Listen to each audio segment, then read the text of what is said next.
할렐루야. 우리 옆 사람과 인사하실까요? 예수 안에서 사랑합니다.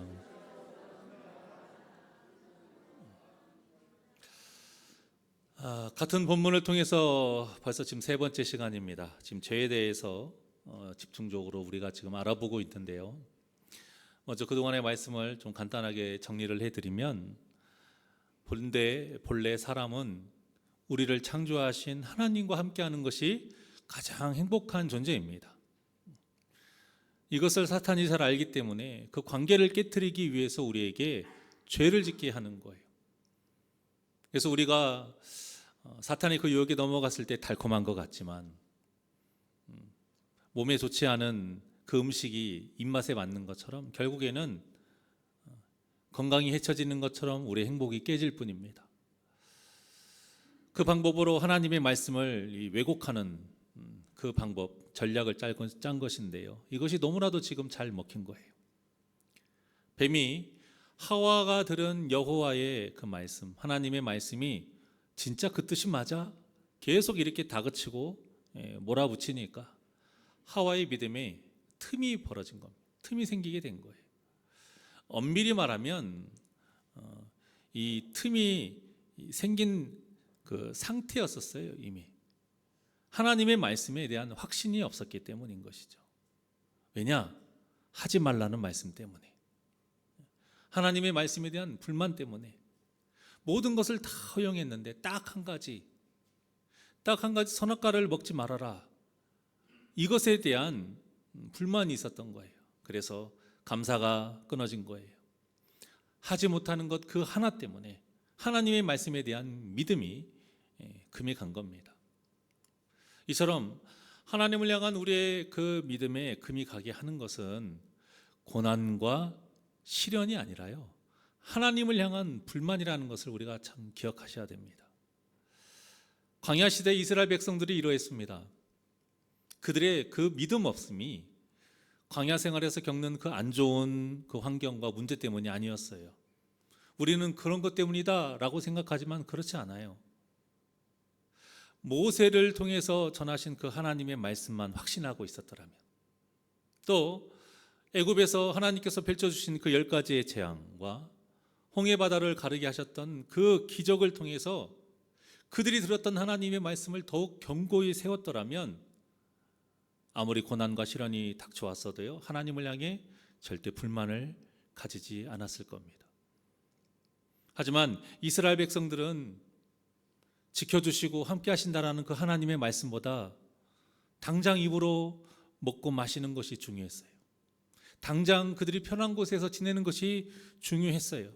그래서 인류 역사상 그렇게 많은 하나님의 그 역사하심, 가장 많은 하나님의 그 기적과 역사하심을 눈으로 직접 보고 직접 체험했음에도 불구하고요, 그 많은 복을 누렸음에도 불구하고 광야 시대 이스라엘 백성들은 그들이 먹고 싶은 것을 먹지 못한 것 때문에, 마시지 못한 것 때문에, 누리지 못한 것 때문에 불만이 생겨서 그렇게 많은 죄를 짓게 된 겁니다. 이처럼 우리는 환경을 탓할 것이 아니라 연약하고 악한 우리의 마음을 바라볼 수 있어야 됩니다. 이렇게 우리의 마음을 바라보게 하는 거울이 바로 하나님의 말씀인 것이고요, 이 말씀을 통해 바라본 이 우리의 그 마음에 물든 그 죄를 하나님께 솔직하게 내어놓을 수 있는 순간이 바로 기도의 시간인 것이고, 그리고 이 말씀과 기도와 이 찬양을 하나님께서 다 율법으로 정해 놓으셔서 우리에게 죄를 회개하고 우리 믿음을 더욱 견고히 세울 수 있는 기회를 주신 시간이 바로 지금 우리가 드리는 예배인 것입니다. 그래서 성도에게 예배가 너무나도 중요한 것이고요, 죄임임에도 불구하고 예배할 수 있는 것이 그 어떤 무엇보다도 성도에게 가장 큰 복이요 은혜가 되는 겁니다. 이렇게 은혜 입은 자로서 죄를 짓지 않기 위해서 오늘 본문을 통해서 우리가 바라봐야 될 것이 있는데, 바로 믿음은 철저하게 하나님과 나와의 1:1의 관계라는 점입니다.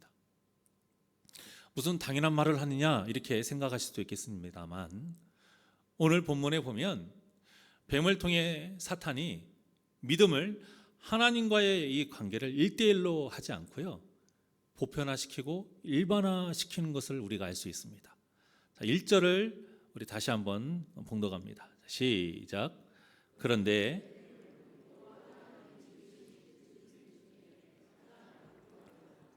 뱀이 여자에게 물어 이르되 하나님이 참으로 너희에게 동산 모든 나무의 열매를 먹지 말라 하시더냐. 자, 여기에서 보면 뱀이 참으로, 진짜 그 말이 맞아? 계속 이렇게 몰아붙이죠. 다그치면서 이때 뭐라고 바로 어떤 단어를 말하느냐면 너희에게 라고 말해요. 너희에게. 그랬더니 하와가 뭐라고 하는가 한번 보시죠. 2절과 3절입니다. 시작. 여자가 뱀에게 말하되 동산나무의 열매를 우리가 먹을 수 있으나, 동산 중앙에 3절입니다. 동산 중앙에 있는 나무의 열매는 하나님의 말씀에 너희는 먹지도 말고 만지지도 말라 너희가 죽을까 하노라 하셨느니라. 자, 보십시오. 하와가 대답을 하는데 뭐라고 대답했냐면 2절에 보면 우리가 나라 이렇게 대답을 하고요, 3절에 보면 하나님께서 이랬다는 거예요.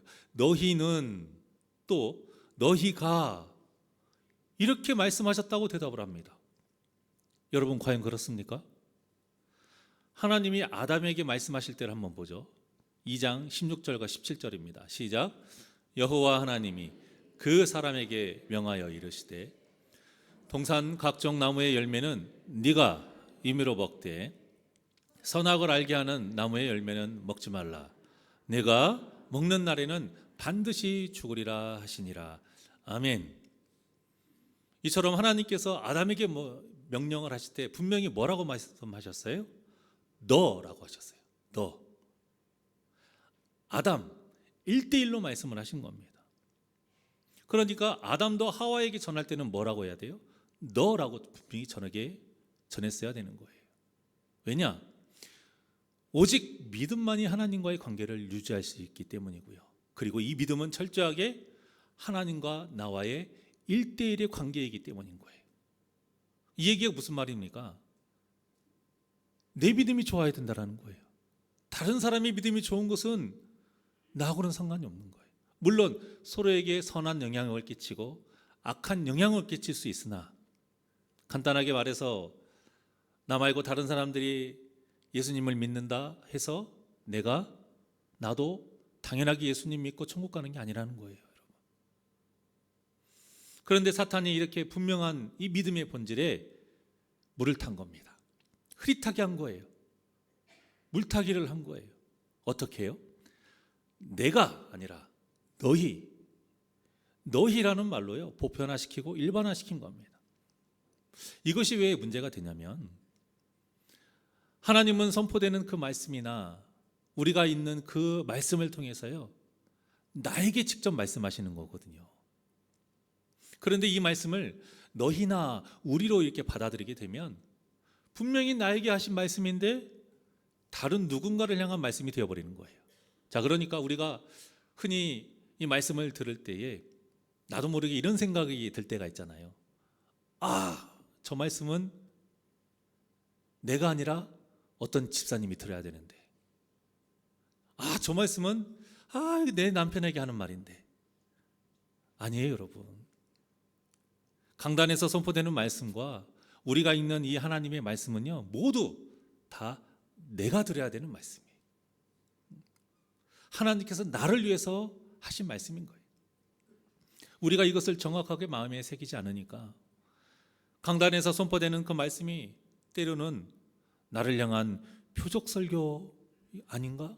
이런 생각을 하게 되는 것이고요. 때로는 하필이면 오늘 참석하지 않은 그 성도를 위한 설교구나, 이런 생각을 하게 되는 거예요. 이런 믿음이, 이런 그 마음이 바로 오늘 본문에서 보이고 있는 딱 하와의 마음인 거예요. 뱀이 너라고 하지 않고 너희라고 말하면서 아담까지 딱 끌어들이잖아요. 자, 그렇게 되니까 하와가 품었던 그 불만에 대한 이 양심의 가책이요, 무뎌지게 돼요. 나만 그런 게 아니고 아담도 그러는 거지. 아담도 나와 같다라는 거예요. 그러니까 이 마음의 짐이 덜어지게 되죠.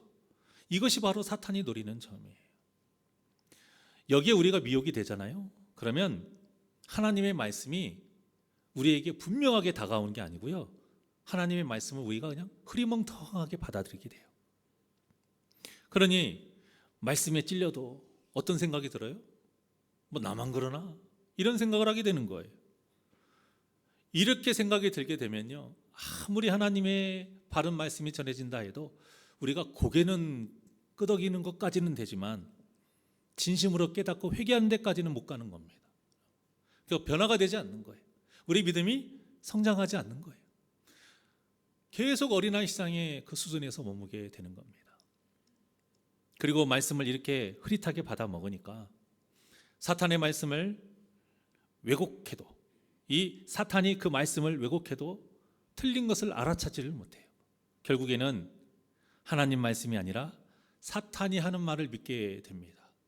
자, 그러니까 하나님은 반드시 죽는다 이렇게 말씀을 하셨는데, 오늘 본문 3절에 보니까 하와가 뭐라고 해요? 하나님이 뭐 하셨다고 말씀해요? 뭐 하셨다고 말해요? 지금 죽을까 하노라. 분명히 하나님께서 반드시 죽는다라고 말씀하셨거든요. 이걸 원어로 보면요, 죽고 또 죽으리라 해요. 죽고 또 죽으리라. 그러니까 번역이 굉장히 잘 돼 있는 거예요. 반드시 죽는다.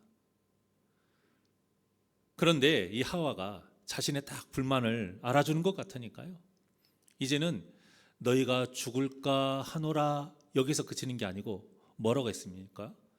너희는 먹지도 말고 만지지도 말라 이렇게 말씀하셨다라는 거예요. 그 말씀을 과장시켜서 왜곡시켜 버린 거죠. 하나님이 언제 만지지도 말라 이렇게 말씀하셨습니까? 이 말씀이요, 이렇게 우리가 생각하시면 돼요. 우리가 서로 이렇게 싸우고 다투다 보면은 이렇게 말할 때도 있잖아요. 너 한 번만 더 그러면 가만 안 놔둬. 뭐 이렇게 말할 수 있잖아요. 그렇게 또 뭐 부모님이 자녀에게 그렇게 말할 수도 있어요. 근데 나중에 뭐라고 말해요? 네가 나 죽인다고 했잖아. 이렇게 말하는. 언제 그렇게 말했습니까? 그런데 사람이 이렇게 화가 나고 왜곡하게 되면 내가 받은 말을 그대로 안 받고 과장시키고 비틀어서 우리가 받아들이고 말을 또 전하게 되는 거예요. 그렇게 말이 와전되면서 오해가 쌓이고 서로 간의 관계가 그렇게 틀어지게 되는 거 아닙니까? 이렇게 틈이 벌어질 대로 딱 벌어지게 되면 그때 사탄이 결정타를 날리는 거예요. 4절입니다. 시작. 뱀이 여자에게 이르되 너희가 결코 죽지 아니하리라. 이게 무슨 뜻입니까? 하나님이 하신 말씀 그 틀린 거야 이렇게 말하는 거예요. 결코 죽지 아니하리라. 하나님은 반드시 죽으리라 말씀하셨는데 아니야, 절대 안 죽어. 하나님이 틀렸다라는 거예요. 그런데 이 말에 하와는 물론이거니와 아담도 반박을 하지 않아요. 이 말을 같이 듣고 있거든요. 자, 그리고요, 이야기 진행이 딱 봤을 때 하와가 이렇게 반드시 죽는다 해서 죽을까 하노라 이렇게 바꿔서 말했으면 뱀이 그래 죽지 않을 수 있어 이런 것이 자연스러운데 뱀이 뭐라고 말했어요? 아니 절대 죽지 않아. 이게 무슨 말인지 아세요? 하와가 진짜 듣고 싶었던 말인 거예요. 하와가 진짜 듣고 싶었던 말을 지금 사탄이 대신해 주는 거예요. 하와가 하나님을 향해 가지고 있었던 그 불만을 기쁨으로 바꿔줄 말을 해준 거예요. 그리고는 하나님의 말씀에 반대되는 말만 하는 것이 아니라요, 이제는 구체적으로 죄를 짓도록 유혹을 합니다. 자, 5절을 보시죠. 시작. 너희가 그것을 먹는 날에는 너희 눈이 밝아져 하나님과 같이 되어 선악을 알 줄 하나님을 아심이니라. 이게 거짓말이죠. 우리가 여기서 흔히 착각을 하는 것이요, 눈이 밝아져서 선악을 알게 됐기 때문에 그들이 벗은 것이 이제 부끄러운 줄 알게 됐다 이렇게 이해를 합니다만 그렇지 않아요. 이걸 이렇게 이해하게 되면은요, 원래 벗었던 것이 죄인 것을 하나님이 알고 있었지만 죄가 아닌 것처럼 감추고 있었다 이런 뜻이 되는 겁니다, 여러분. 아니에요. 성경에 분명히 말하고 있죠. 하나님 보시기에 심히 좋았던 때가 어떤 때입니까? 그 벗은 그 상태였었어요. 여러분. 그러니까 눈이 밝아졌다라는 것은 무슨 뜻이냐면 죄에 대한 눈이 밝아졌다라는 거예요. 그러니까 눈이 악하게 됐다라는 거예요. 선한 눈이 악한 눈이 됐다라는 거예요. 그래서 그 전까지는 이 벗은 것에 대해서 죄를 지을 그 마음이 하나도 없었어요. 그런데 눈이 밝아졌어요. 죄에 대한 눈이 떠지니까 그 벗은 몸으로 인한 음란한 마음이 생긴 거예요. 자, 예를 들어서요. 주방에 칼이 있잖아요. 근데 그 칼을 보면서 우리가 그저 요리를 하는 도구로만 생각을 하고 있었는데 어느 날 누군가를 미워하는 마음이 들면서 그 칼을 보니까 이제 그 칼로 해코지를 하고 싶은 마음이 드는 거예요. 또 어떤 누군가의 좋은 물건을 봤을 때 내 것이 아니니까요. 아무리 좋아도 좋겠다, 참 좋아 보이네 이랬던 것이 어느 날 그 물건을 가지고 싶은 이 욕심이 생기는 거예요. 이것이 바로 지금 뱀이 말한 것과 같이요. 사탄이 우리에게 그 눈이 밝아지는 것. 사탄이 바라는 우리의 눈이 악한 눈이 밝아진다. 이런 뜻인 거예요. 그리고 선악을 알게 됐다라는 말도요. 하나님께서 분명히 말씀하시는 선과 악을 구분했다. 이런 뜻이 아닙니다. 그랬다라면 아담과 하와가 바로 뭐 했어야 됩니까? 회개했어야죠. 그리고 뱀에게 너 물러가라 물리쳤어야죠. 그런 말 하지 마. 네 말이 틀린 걸 내가 이 선악과를 먹음으로 해서 내가 알게 됐어. 이랬어야 되는데 그러지 않은 거예요. 뭐 했습니까? 하나님이 운행하시는 걸 듣자마자 바로 도망갔습니다. 피한 거예요. 여기에서 선악을 알게 됐다라는 말은 뭐냐면 내가 재판관이 돼서 내 마음대로 선과 악을 판단한다는 뜻입니다. 예수님도 여기에 대해서 분명히 우리에게 경고하셨잖아요. 비판하지 말아라. 이게 좀 해석이 좀 부족하다고 말씀을 드렸죠. 정확하게는 네가 재판관이 돼서 네 마음대로 판결을 내리지 말아라. 그래서 우리가 정죄하지 말아라. 이렇게 말을 하죠. 그러니까 하나님의 뜻과 같이 선과 악을 분별할 수 있다는 뜻이 아닌 거예요. 여러분. 자, 그런데 문제는 교회에서 또 성도 간에 이런 일이 벌어질 수 있다는 겁니다. 우리가 볼 때 전에는 좀 서툴렀어요. 그냥 그저 열심히 하려는 그 모습이 너무 순수한 거야. 그 믿음이 너무 순수하구나. 그리고는 나도 예전에 그랬었는데 그러면서 식었던 내 이 믿음의 열정을 막 다시 불태우기도 하는 것인데요. 그런데 어느 순간 능숙하게 일하고 열심히 하는 것에 대해서 인정받고 칭찬을 받는 그 모습에 시기와 질투에 사로잡히게 되죠. 그러니까 그 모든 모습이 이제 가식으로 보여요. 거짓으로 보이고 그러다 보니까 사람들에게 어떤 말을 해요? 악한 말을 하는 거예요. 악담을 해요. 악한 눈으로 바라보게 되고 악한 말을 하는 그런 일들이 생기게 됩니다. 근데 이것이 바로 본문에서 사탄이 바라는 이 악한 눈이 떠진 상태인 거예요. 그런데 여기에서 멈추지 않고요. 자신과 같은 그 악한 눈을 가진 성도들과 이제 모이게 돼요. 그래서 당을 짓는 거죠. 그리고는 하나님의 말씀이 기준이 아니라 그 당을 지은 사람들과 똑같이 생각하는 그 뜻이 이제 기준이 돼요. 그 뜻을 기준으로 선과 악이 나눠지게 되죠. 그러니까 교회가 혼란이 생기고 또 분열에 이르기까지 또 성도들의 마음을 아프게 하는 그런 일이 벌어지게 되는 겁니다. 이런 죄를 하나님께서 이사야서 1장에서 뭐라고 하셨냐면 손에 피를 묻혔다라고 말씀하신 거예요.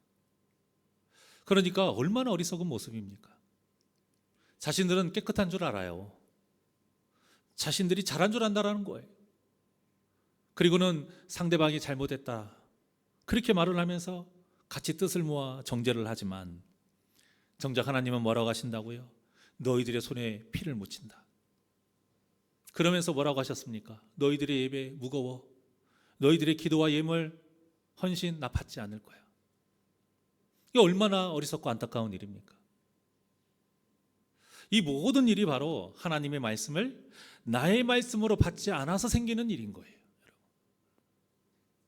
나의 말씀으로 받아야 오직 그 말씀이 내 삶의 기준이 되는 것인데, 나의 말씀이 아닌 우리의 말씀으로 하니까 어때요? 하나님의 말씀보다는 내 틀어진 마음과 같은 마음을 가진 사람들과 함께하게 되는 거예요. 사랑하는 여러분, 하나님의 말씀을 온전히 나에게 주신 말씀으로 받으시기를 바랍니다. 그래야 흐릿하지 않고 분명하고 명확한 믿음으로 우리가 구원의 여정을 끝까지 완주할 수 있습니다. 하지만 아담과 하와와 같이 흐리멍텅하게 우리가 신앙생활을 하게 되면 많은 착각을 하면서 잘못된 신앙의 길을 걸어가게 돼요. 주위에 믿음 좋은 사람들과 함께 신앙생활하는 것 때문에 내 믿음도 좋은 줄 착각하는 거예요. 크고 유명한 교회에 다니면 내 믿음도 그에 걸맞는 어떤 그 믿음이 된다, 당연히 그렇게 된다, 그렇게 당연히 성장하는 줄 착각하게 되는 거예요. 또 반대로 잘못된 신앙을 가지고 있어도요, 주위의 성도들이 나와 같은 그런 비슷한 신앙관을 가지고 있으면 내가 틀리지 않았구나, 잘하고 있구나 착각한다라는 거예요. 대표적인 사례가 일제강점기 아닙니까? 95%가 넘는 신앙인들이 신사참배를 하고 난 후에 교회에서 예배를 드리면서 내가 신앙을 온전히 지켰다 착각을 했습니다. 오늘날에도 하나님의 뜻은 전혀 상관하지 않고요, 목사가 말하는 대로 끌려다니고 성도들이 움직이는 대로만 끌려다니고 분별 없이 이렇게 다니면서 교회와 성도가 사회를 어지럽히고 세상 사람들에게 손가락 당하는 이런 일들이 벌어지는 겁니다. 우리야 잘못을 했으니까 그런 조롱을 당하고 욕을 먹는 것이 마땅하지만, 여러분, 우리 때문에 선하신 하나님이 욕을 먹고 조롱당하는 일, 이건 정말 큰 문제인 거예요. 이런 일이 벌어지니까 어떻게 복음이 전해지겠습니까? 요즘 복음을 전하기가 너무 힘든 시대라고 말을 해요. 그 이유를 세상이 너무 빠르게 변하고 옛날과 너무 다른 문화, 이런 세상 때문이라고 말을 하는데요, 과연 그럴까요? 물론 이런 이유도 있겠죠. 그런데요, 이런 이유보다는 더 큰 이유가 뭐냐, 우리가 하나님의 뜻대로 거룩하게 살지 못해서 세상에 소금과 빛과 같은 그런 존재가 되지 못하기 때문인 거예요. 이 이유가 가장 큰 겁니다. 이렇게 세상에 소금과 빛이 되지 못하는 이유가 바로 하와와 같이 하나님의 말씀을 온전히 나에게 주신 말씀으로 받아들이지 않기 때문에. 십계명의 제5계명에 보면 내 부모를 공경하라, 이 말씀이 나오잖아요. 그러면 이 말씀이 효자나 효녀에게는 필요하지 않는 말씀입니까? 아니에요. 만약 그렇다면요, 살인하지 않고 간음하지 않고 도둑질하지 않는 이 대부분의 우리 사람들, 십계명의 6, 7, 8계명 다 모두 필요 없는 계명이 되어버리는 거예요. 아무리 말씀을 잘 따르고 하지 말라는 죄를 짓지 않고 있다 할지라도요, 이 모든 말씀은 나에게 주시는 말씀이요, 내가 죽을 때까지 마음에 새겨야 되는 말씀인 겁니다. 우리가 이것을 분명하게 인식하지 않기 때문에 나에게 주신 말씀이 너에게 주신 말씀이 되고요, 우리에게 주신 말씀이 되고요, 내가 아닌 다른 사람에게 주신 말씀이 되어버리는 겁니다. 그러다 보니까 어디까지 나가게 되냐면, 말씀이 현실적이지 않다, 말씀이 너무 이상적이고 추상적이다, 이런 말을 하는 게 되는 거예요. 여러분, 이것이 바로 사탄이 진짜 원하는 일이에요.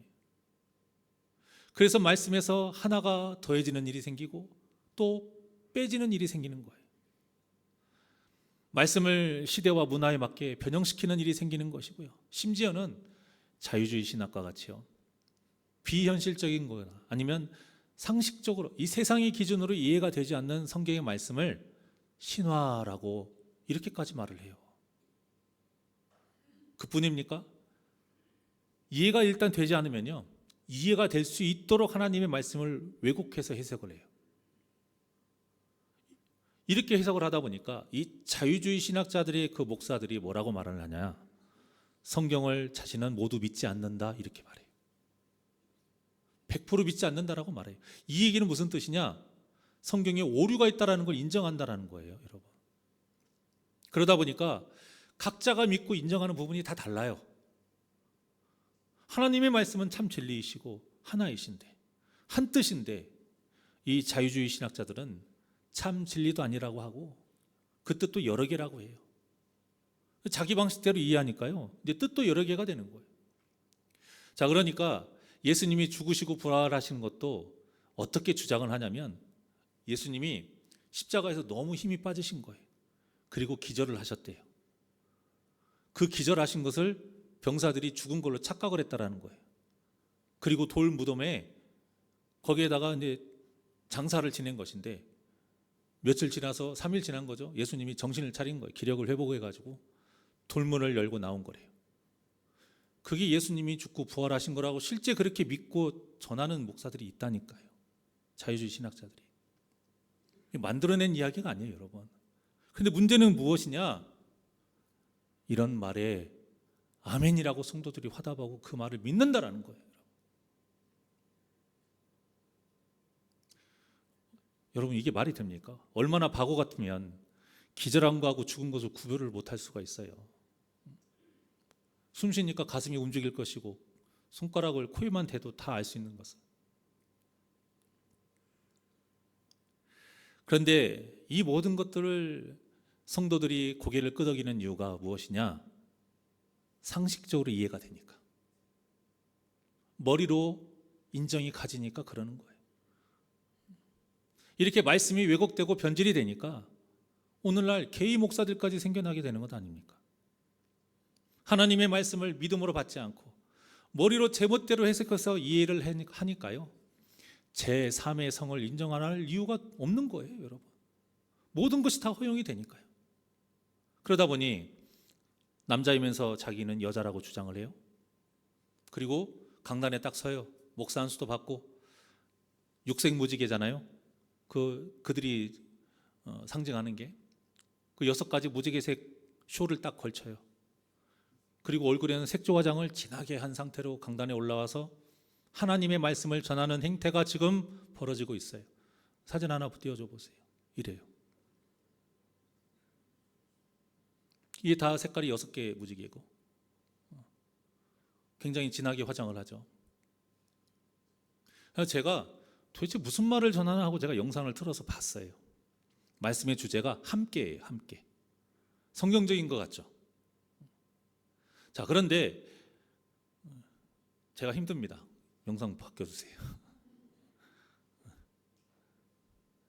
그런데 성경에 기록된 그 하나님의 어떤 진정한 뜻, 그 함께라는 뜻을 전하는 게 아니고요, 그냥 함께라는 단어에 맞춰서 예수님의 사랑을 끼워 맞추는 거예요.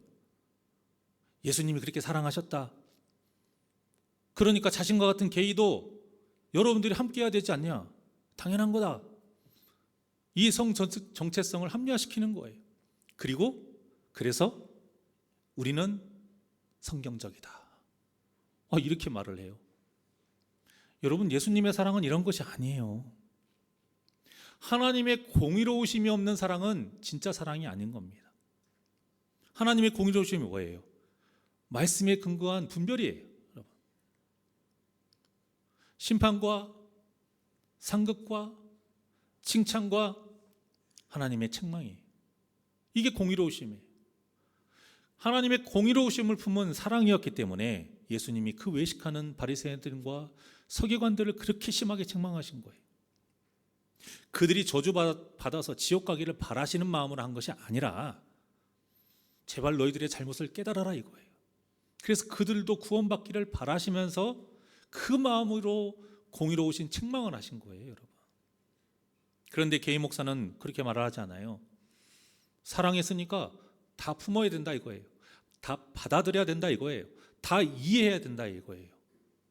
이건 사람의 생각인 것이죠. 그리고요, 개인 목사들은 우리와 같이 하나님의 말씀을 이렇게 정확하게 풀이해서 전할 수가 없는 거예요. 왜 그런지 아세요?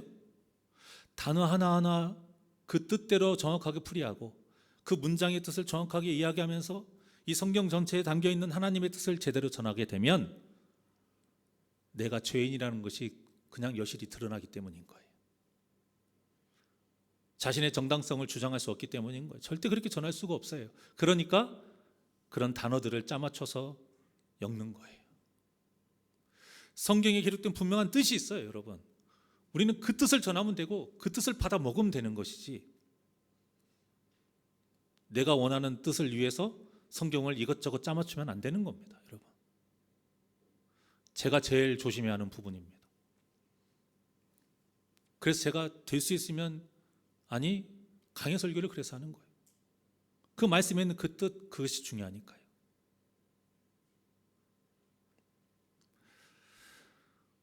그래서 개인 목사들에게는요, 전할 수 있는 말씀과 전할 수 없는 말씀이 존재하게 되는 겁니다. 아니, 어떻게 하나님의 말씀이 완전하신데 그 완전하신 하나님의 그 오류가 없는 온전한 말씀을 어떻게 전할 수 있는 말씀과 전할 수 없는 말씀 이렇게 나눌 수가 있습니까? 아닌 거예요, 여러분. 강단에서 전하지 못할 말씀은 단 한마디도 없습니다. 하지만 오늘 본문의 하와와 같이 말씀을 나에게 주신 말씀으로 받지 아니하면 목사는 말씀을 가려서 전하게 되고요, 성도도 말씀을 가려서 듣는 일이 벌어지게 되기 때문에 온전한 교회가 이루어질 수 없는 겁니다. 여러분, 우리 새날교회가 말씀으로 진정으로 흥황하려면 성경의 모든 말씀이 바르게 전해져야 되고요, 우리 성도님들도 전해지는 모든 말씀이 있는 그대로 받아들여야 됩니다. 믿으시길 바랍니다. 여러분들이 성경을 읽는 것도 마찬가지예요. 내가 좋아하는 말씀과 내가 받아들이기에 불편한 말씀이 있으면 안 돼요. 모든 말씀이 나에 대해 달게 받아들여지는 말씀이 되어야 돼요. 우리가 하나님의 말씀을 온전히 나의 말씀으로 받지 않게 되면 우리도 결국 6절과 같이 됩니다. 6절입니다. 시작. 여자가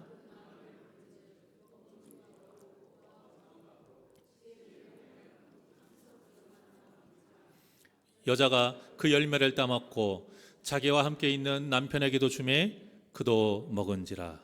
자, 보세요.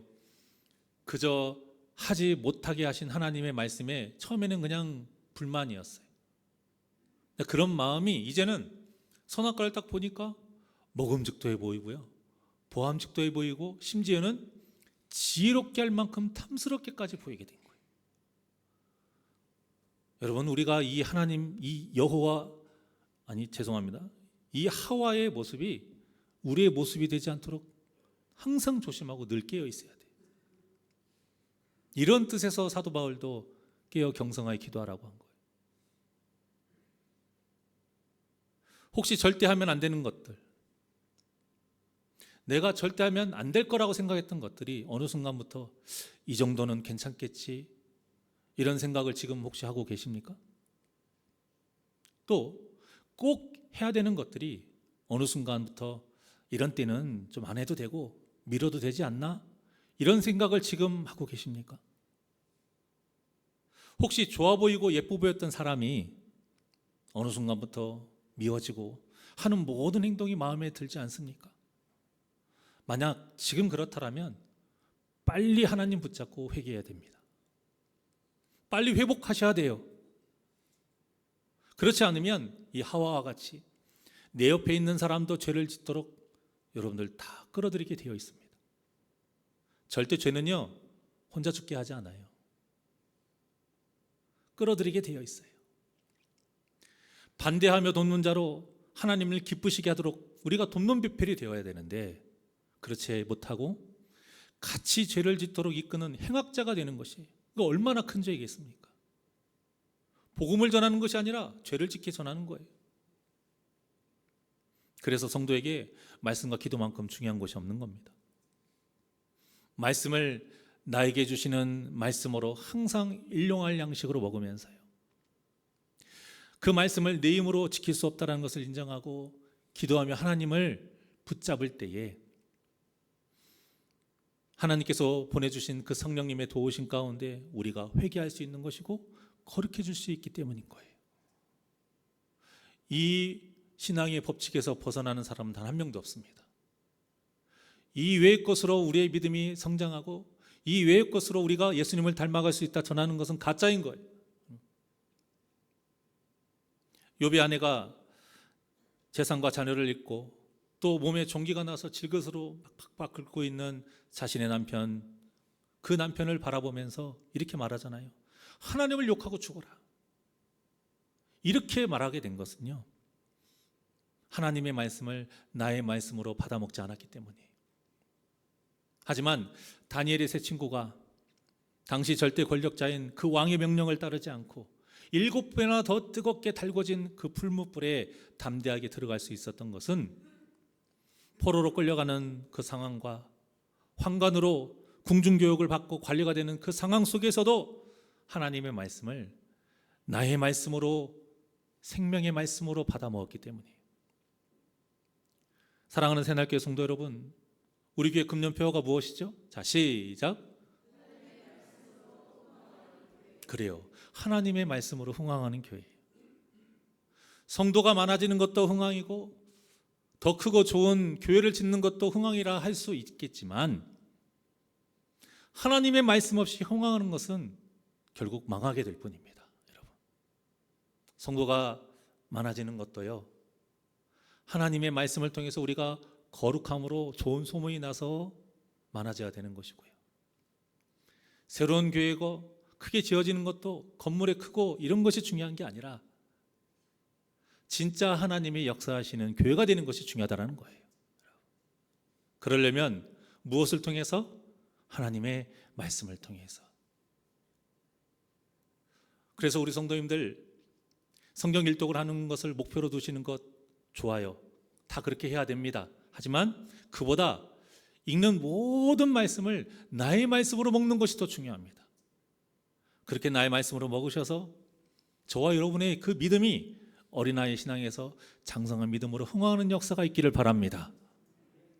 그 역사 가운데 서로를 사랑하시고 그 역사 가운데 나의 자랑이신 예수님을 증거하시고 그 역사 가운데 온전한 믿음의 가정을 이루시는 그 흥황의 역사가 저와 여러분의 삶과 여러분의 환경과 또한 여러분의 가정에 이루어지시기를 간절히 주님의 이름으로 축원합니다. 그래서 저는 바라고 있어요. 제가 새벽마다 기도할 때 우리 성도님들을 새벽 기도에 오시는 분들은 알겠지만 우리 성도님들이 온전한 믿음의 가정, 한 명도 예수님 믿지 않는 자 없이 다 예수님 믿어서 모든 가족이 이 자리에서 함께 예배하는 그때를 저는 소망하면서 기도하고 있습니다. 목사로서의 가장 큰 기쁨, 이 자리가 꽉 차는 것보다 더 큰 기쁨은 뭐냐면 우리 성도님의 모든 가족이 믿어서 다 나와 함께 예배하는 것, 이처럼 아름다운 일이 어디 있겠습니까? 그러려면 먼저 택함받은 여러분들이 하나님의 말씀을 나의 말씀으로 온전히 먹어야 됩니다. 그래서 내 믿음이 흥황해야 돼요. 그래서 우리 새날교회가 하나님이 기뻐하시는 진정한 교회가 되고 우리 교회에 나오는 성도님들은 단 한 명도 빠짐없이 구원받는 복된 역사가 있기를 주님의 이름으로 간절히 축원합니다. 세상 유혹의 시험이 우리 하나님께 찬양드리겠습니다.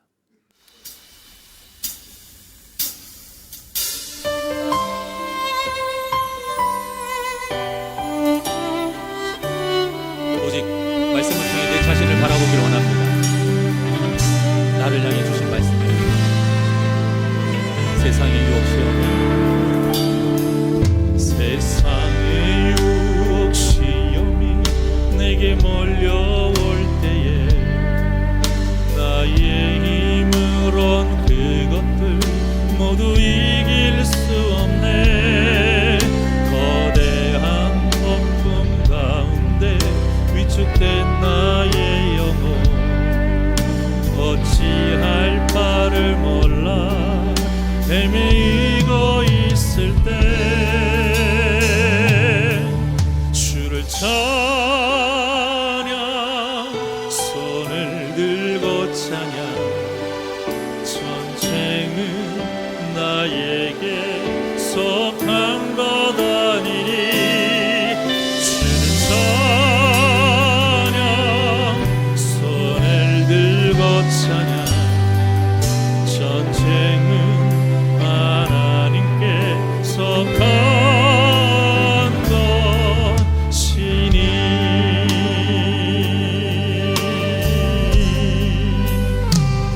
머뭇거리고 있네. 공중의 권세 잡은 자 지금도 우리들을 실패와 절망으로 넘어뜨리려 하네. 주를 찬양, 손을 들고 찬양. 전쟁은 나에게 속한 것 아니니. 주를 찬양, 손을 들고 찬양. 전쟁은 하나님께 속한 것이니. 우리 두 손을 가슴에 얹고 주위를 둘러보며 아무도 없는 듯 믿음의 눈을 들며 보이는 분 계시네. 지금도 내 안에서 역사하고 계시는 사망의 어둠의 권세 물리치신 예수님. 주를 찬양, 손을 들고 찬양. 전쟁은 나에게 속한 것 아니니. 주를 찬양, 손을 들고 찬양. 전쟁은 하나님께 속한 것. 우리 두 손 높이 들고 고백합니다. 주를 찬양, 주를 찬양.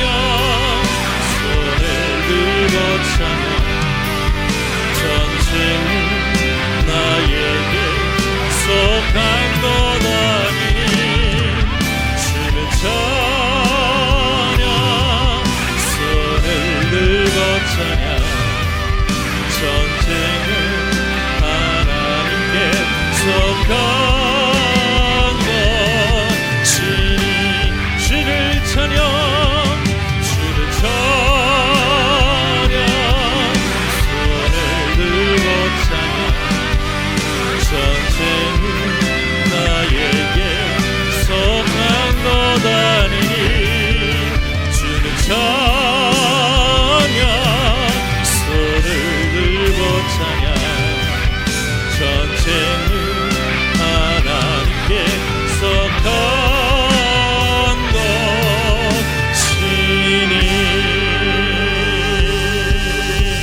것이니. 기도하시겠습니다. 거룩하신 하나님, 내가 거룩하니 너희도 거룩하라 하신 그 하나님의 말씀을 우리 마음에 깊이 새기고 선포되는 그 하나님의 모든 말씀이 나를 향한 말씀으로 받아먹게 하여 주시옵소서. 우리가 읽는 하나님의 모든 그 말씀 하나하나가 나를 향한 말씀인 걸로 항상 마음에 새기며 살기를 원하오니 우리의 눈이 떠지게 하여 주시옵시고 우리의 귀가 열리게 하여 주시옵시고 우리의 마음 문이 열려 하나님의 온전히 그 말씀을 받아먹으며 그 말씀을 생명의 양식으로 받아먹으며 거룩해지는 역사가 있게 하여 주시옵소서. 하나님의 말씀을 기준으로 분별하며 살기를 원합니다. 악한 눈이 떠져서 내 뜻으로 선과 악을 구별하여 죄를 짓는 그러한 헛된 삶이 아니라 오직 하나님의 말씀을 기준으로 삼고 세상이 뭐라 할지라도 세상의 그런 상식적인 것이 아니라 하나님의 뜻에 온전히 맞게 살아가는 거룩한 삶, 하나님 보시기에 심히 좋았던 그 삶을 살아가는 복된 심령들 되게 하여 주시옵소서. 감사함이 예수님의 이름으로 기도하옵나이다. 아멘.